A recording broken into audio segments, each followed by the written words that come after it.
I'd like to welcome George Quinlan of Quinlan and Fabish, a music retailer here in the Illinois area. George, welcome. Thank you. Glad to be here.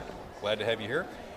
George is going to talk with us a little bit about Jupiter instruments, and in particular, what to look for when you're looking for that next level of instrument. You know, when we're listening to incredible ensembles like this, obviously having a great instrument helps get to that level. So, exactly. George, tell us what are things to consider? Sure.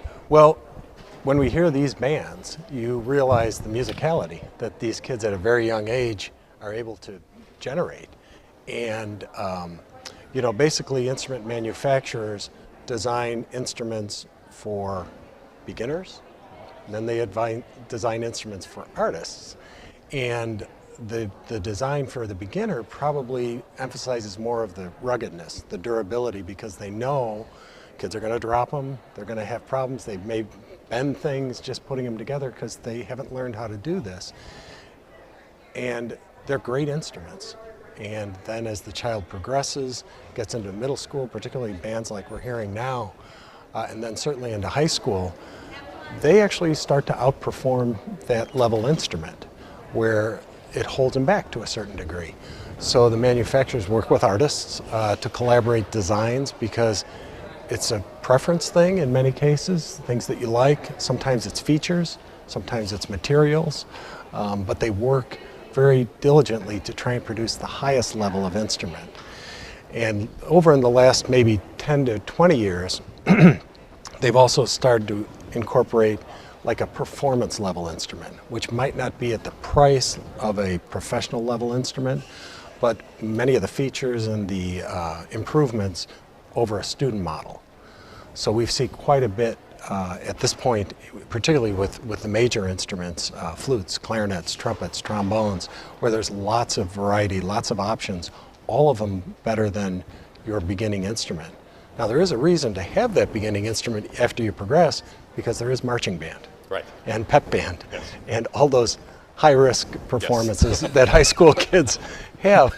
And if you were to invest in a really nice professional or performance level instrument, it would break your heart if it fell down the bleachers, during the basketball game. Or a sousaphone player doesn't quite have their blocking right. Yeah. So we do encourage parents to retain the student instrument for outdoor playing, any of those things, and then eventually when the child is ready for a better instrument, to start looking at instruments like these. So it's almost, for lack of a better way to put it, it's almost a good middle line, if you will, between that beginner instrument and then for a student maybe that is going to go into music as a profession, whether a music educator, professional musician, what have you. This is now an area that creates a little better quality. Yeah, and performance. The instruments outperform student mode. Like the most obvious one. Some things that are improved in performance and professional levels are real obvious, where a parent can look and go, oh, I see what you mean. Others are so inbred into the design that you can't see it with the eye, so you have to play it and experience it to see the difference between the two. Absolutely. So what is a good time or a good point maybe in the student's career, would be a better way to put it, where a parent might want to consider looking at something like this? A really key time is if they start studying privately. That's usually an indication that they're pretty serious about this, that they want to be one of the leaders in their organization, want to be maybe the principal player, or just enjoy it that much where they want to really improve. Not everybody has access to private lessons or can afford them, so sometimes it's less subtle. Maybe the student is not doing lessons, but they are first chair in their school band, so they've got some talent and they're working hard, and so I think it's equally objective and somewhat emotional when the decision is, because we do see kids, once they get a new performance level instruments, kick it into gear.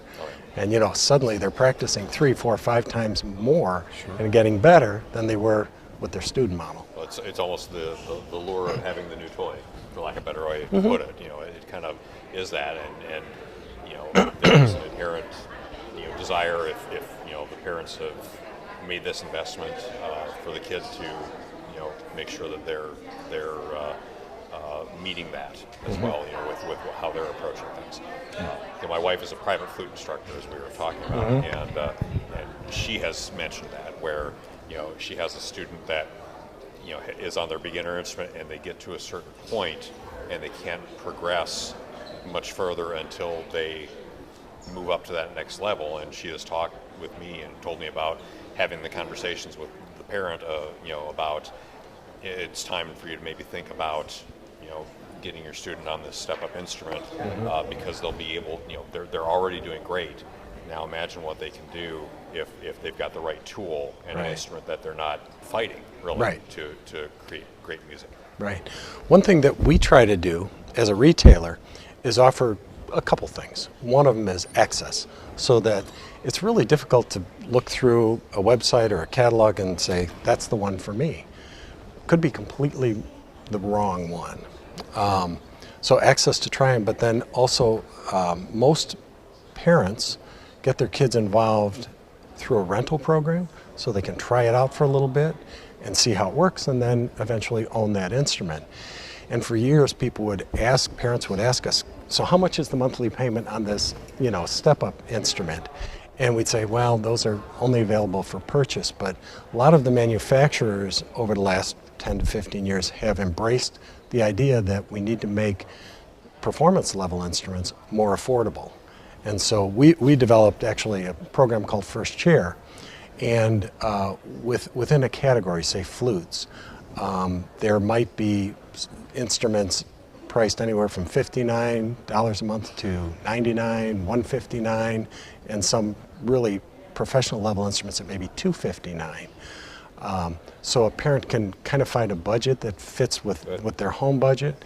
And the other thing they really like, because these are still young people, they've always enjoyed the maintenance and replacement program. Yes. Because our reps visit the school every week with an empty truck and bring in a whole bunch of instruments that need to be fixed.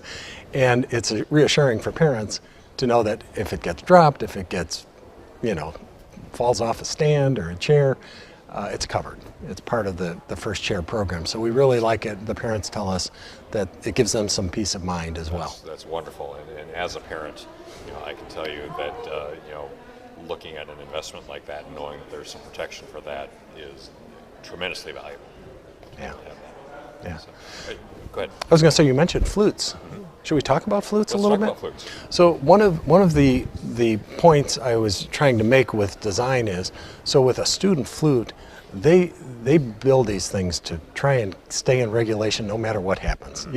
I've seen instruments fall off a chair and still work. Well-made, instruments, and it's like, that's amazing that a very delicate instrument like that still works. But it's in the design and the structure of a well-made student instrument. When they design a performance level or a professional instrument, they design based on the sound. So maybe a brace that might be really strong will be lightened up, so it'll allow the vibrations better. Flutes is one of those instruments where parents can look at the features and go, I see what you're talking about. The obvious thing is most student flutes have closed holes. And that's so because the kids are just beginning to play, they can touch the key anywhere, and the key will close, and the note will sound. But when you play advanced flute, it's really better to have open holes. But your hand position has to be better, it's got to be spot on. Right. And so that's one that parents look and they go, oh, I see, student flute. And then all types of features, the actual key is constructed differently. You look at the pointed arms on the Suzumi flute, and it's more delicate, and it enhances the sound of a student flute, or a performance level flute. It's got a key that people always love the name of because it's called Gizmo, or a high C facilitator, but you would never put that on a student flute because we'll never get there, in beginning flute. And then there's a low B key, which adds resonance, to the entire flute. Do you sell tubas with high C facilitators? Sounds like maybe we got like low B G flat sharp for beat low. That would That'd be great. That's a good idea. Talk to the Right. folks at Jupiter I think about I that will. idea. There you go. They can do it on a flute. They must be able to do it for a Can't be tuba. that hard. I'm thinking. So, and you look at like the Izumi line of flutes, and they're great performing flutes. The key is the head joint. And that's probably the single greatest improvement we've seen over the last few years. Used to be intermediate or performance level flutes had an okay head joint and an improved body with all the features. But this is actually a hand-cut head joint made by their Altus factory, which is a high-end flute production company in Japan. And that's the key to this particular flute. So there are 3 models. They all have the Z-cut head joint. And then the difference between the price points is the content of silver. So on a student flute, the entire flute is made of usually nickel silver and silver plated. And the first level, which is the AZ1, is very similar, except it's got the hand-cut head joint and then the features, the open holes, the low B, the gizmo. Then the next level up, the 2, they add solid silver head joint, and that improves the sound tremendously. Just that one piece, like a better mouthpiece would on a tuba or a trumpet. And then the third version of the flute, the AZ3, the entire tube is made of silver. And the more silver that you hear, the better the resonance, the better the tone. So that's an example of a particular instrument, why there would be, like say in the Izumi line, 3 different price points. Essentially the same flute, except for the key part being the head joint. My wife has always talked about that, the head joint, the riser, what's the content of the metal on that, whether it's, sterling silver, gold, what have you, Right. and how much that, the way she used to put it is flute is the one instrument where you can actually buy your sound. Yeah, and like the Izumi flutes, this is just their head joint. I mean, the Altus flutes, they continue to go up. Yeah. These are the types of instruments that professional players and major symphonies will play, and those flutes might be $20,000, $30,000. Yeah. But we don't recommend that for the typical 7th grader. No. Or Maybe marching- something or like marching this. band. Or marching band, exactly. Terrific. Do you want to talk about another one of our instruments? Well, another one that's real obvious so parents can see are clarinets, because the typical student level instrument is a well-made plastic instrument. Yes. You can take it outside and you can walk back and forth to school in freezing cold weather, and it won't crack, it won't split. The quality of plastic level instruments has improved greatly over the 50, 60 years they've been made. But the next step up is a wood clarinet. And typically a parent can tell right away if the student brings their mouthpiece in, particularly if they've upgraded their mouthpiece, and put it with a wood instrument, even the first level instrument, the $59 level, they hear the sound right away. So they not only see it, they hear it because of the wood. It's just warmer, darker, richer tone. So I'm a clarinetist. So Oh, you are? I'm You know exactly. Saying, I was very fortunate. When I started back in the late '70s, I actually started on a wood instrument. It was an old Bundy, if you remember the Bundy line. Sure. Which wasn't that great, but it was a grenadilla wood horn. Oh yeah. And yeah, there is a tremendous difference, when you listen to somebody who's on a plastic or a resin instrument versus that. Yeah. So that's one of those instruments that parents can easily see the difference, hear the difference, and clarinet being one of the major fundamental instruments in the band, where you've got so many of them, the more kids that have upgraded their instrument, the better the whole group will sound. We'll be back in a bit during the next break. I think we still got time. Do you still have time? Oh, we do. All right. Well, shall we talk about another one? Well, we'll go with the third woodwind Okay. instrument group. Let's How do about that. We're on a roll. Yeah, saxophones, that's one of those that's harder to tell visually, because many of the performance level instruments look pretty similar to student level instruments. What you see is the degree of the key structure, and the one I happen to bring here is one of the fancy visual ones, but with the saxophone it's more in the design. One of the crucial parts, much like flute head joint or clarinet mouthpiece, is the neck and the mouthpiece on the saxophone.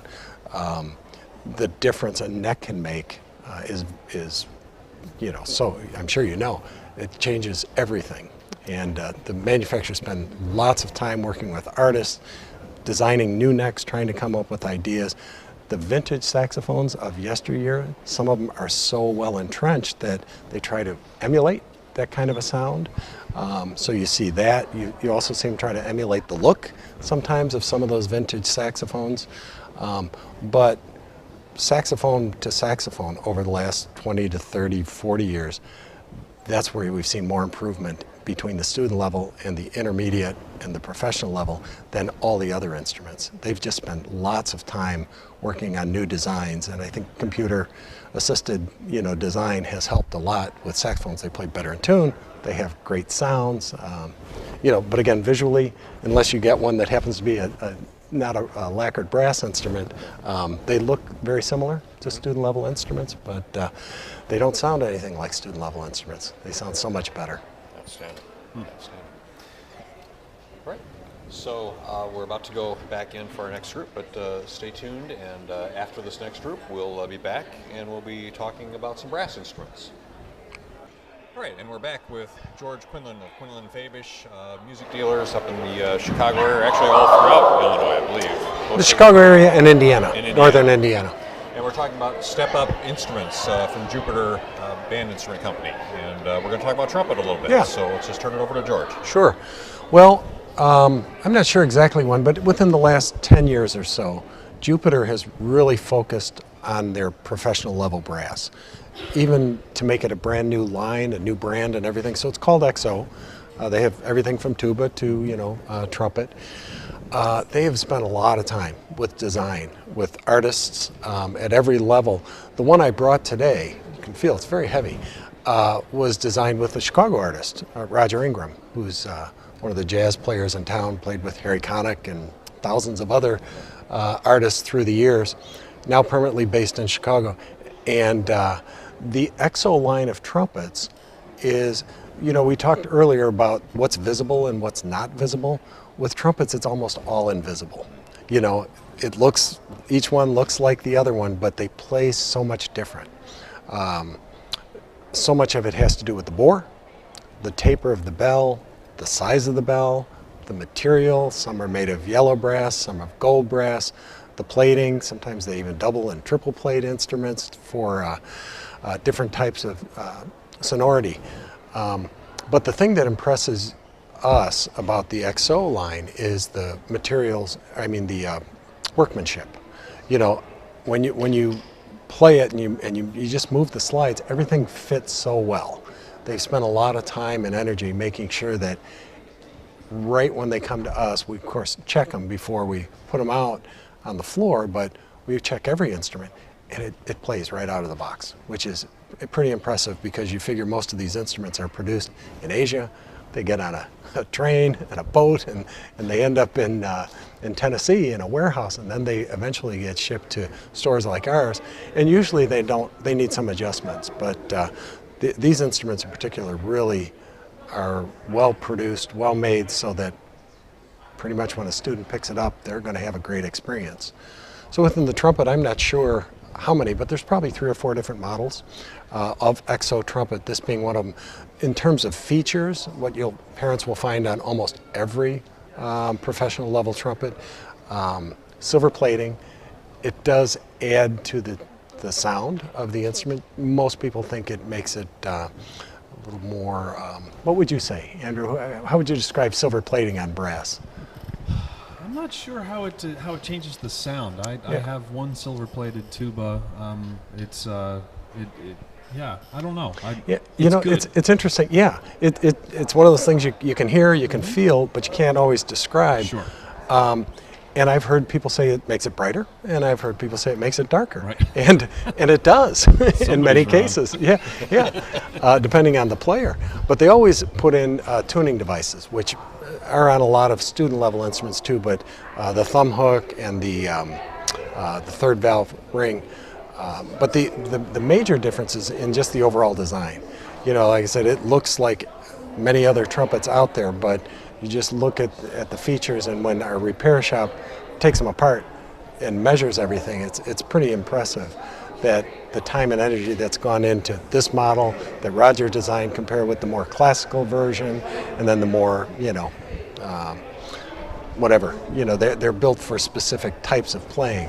So, trumpets, again, and all the instruments we carry, again, they have that same advantage in that there are some performance level instruments at a lower price and then professional level instruments at a higher price, but they are available on the first chair plan where a parent can get started with the instrument knowing that it's going to improve their child's sound, and in a monthly affordable payment that includes maintenance and replacement coverage. So again, like we talked before, they're still young students. Right. Stuff happens. But as we talked about before, if you do invest as a parent into like an XO trumpet or an Azumi flute or really any professional level instrument, it's a good idea to hold on to the first one, that student level Jupiter or whatever instrument you have for marching band. Pep band. Like that. when accidents like that happen. Insert random cymbal drop and crowd roar. Boy, we couldn't have timed that any better. There we are. Proof positive. You can't write these. Nope. There you go. Outstanding. So who is our next? I think we got to get to the next band here. I do believe. Yes, actually. So we have the O'Fallon District 90 Symphonic Winds from O'Fallon, Illinois, and actually we need to do a shout out to Noah Eaton. Yes. His family is watching and contacted us at home. Your grandmother called because she was having trouble with the stream. Mother? Mother? I thought it was grandmother. Okay. I see. But Dan said grandmother. She's logged in. Great-grandmother. The story's going to get better and better as the day goes. So She's the whole ready. family called. They were having trouble with the stream. They have the stream working. Everything's good. They're ready to watch Noah. So Great. Here's what they're going to be playing. Mark Donahue is their conductor. And this is actually a feeder program to a band that we will hear tomorrow, O'Fallon High School Township Band will be here tomorrow. They're performing Polly Oliver by Thomas Rhett, kind of a nice staple of the repertoire. I remember playing that in high school. It was one of my band director's favorite ones to roll out every couple of years to work with. An arrangement of Bruckner's Ave Maria. We're going to hear an arrangement of Percy Granger's Children's March, arranged by Douglas Wagner. So something maybe a little more accessible, but still in that Granger style. Great. And we're going to hear Jinx again by Ryan George, which I really enjoyed hearing that earlier with the Wood Oaks group. They did a fine job on that. Great piece of music, and so it should be some wonderful things that we'll hear coming up now from the O'Fallon District Band. Great. Good luck, Noah. Noah's a middle school, so if he needs a step-up instrument, If that's right. Noah, if you're looking for a step-up instrument, we're not sure what you play, but the flute, is he a flutist? We talked about flutes earlier. There we go. That would be outstanding.